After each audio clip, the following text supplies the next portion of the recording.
I want to take a moment to derive something called Euler's equation of motion, which is sort of a simplified version of what the full picture of fluid mechanics is, but it's often very useful.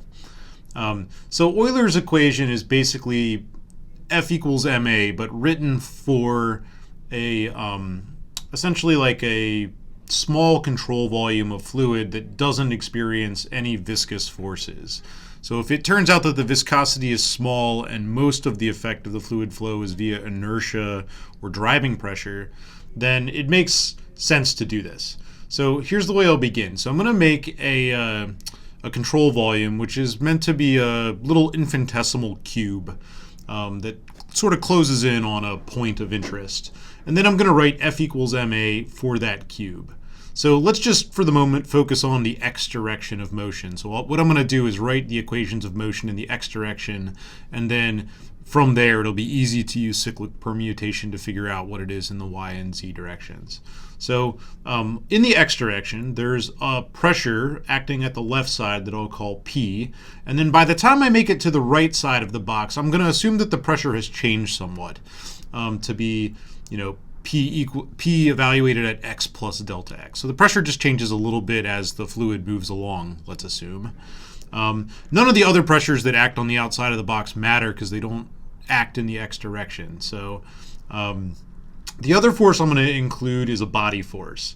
So I'm going to call that I'm going to call the magnitude of the body force, or I'll call it g sub x in the x direction. So that's meant to be a body force per unit mass. So if I multiply mass times g sub x, that'll be the force on the box in the x direction.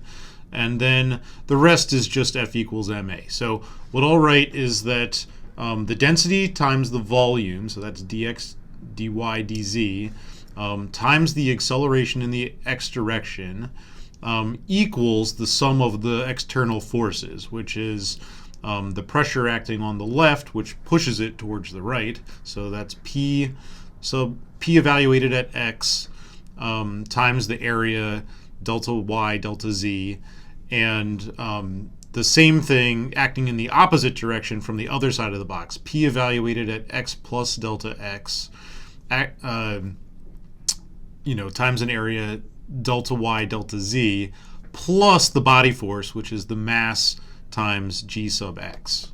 All right, then I'll divide by the common factor delta x delta y delta z, so that's the volume, and I'll be left with rho times ax equals a term that I'll slightly rearrange. I'll write P evaluated at x plus delta x on the left side of this leftover fraction, and you'll see that that defines the gradient of the pressure. So minus the gradient of the pressure is what that term is, and then the last term is rho times g sub x. So that's our equation, is rho ax equals minus dp dx plus rho g sub x. Now I'll show you that you can actually use that to get the rest of the terms too, or the rest of the equations, right? So if I'm writing F equals ma, I need to write that 3 times, once in the x direction, once in the y direction, and once in the z direction. To do that, I'm going to use something called cyclic permutation. So the basic idea here is that when I wrote this box, it actually didn't matter which direction I labeled x, y, and z. Like if I had just rotated the coordinate system in such a way that the coordinates were equivalent, so like if I move x to y, y to z, and z to x, then the coordinate system geometrically looks the same, it's just labeled different. So basically all I need to do is change the names of the labels from x to y, y to z, and z to x. And so if I do that, I can trace out the other 2 equations as well. After I do that for the 3 times, I'll have 3 equations for Euler's equation of motion, and I can simplify those by simply recognizing that I can write that as a vector equation. So that's rho times a, where a is a vector, equals minus the gradient of the pressure plus rho times a g vector, where now like this is a vector body force. So like obviously like the body force that comes to mind the most is gravity. So gravity would normally be a vector body force where like the g vector would be minus g times k hat.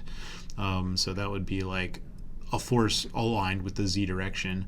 But there are other cases that we mostly won't come across in this class, but you can have body forces, that come from things like electric fields acting on ionized liquids. There are other ways to end up with body forces. But anyway, so this is Euler's equation, which is basically F equals ma written at a point, on an infinitesimal volume. And so in a previous lecture, so I'm not going to write it out here, but we discovered that the acceleration vector can be written in a specific way using the material derivative of the velocity.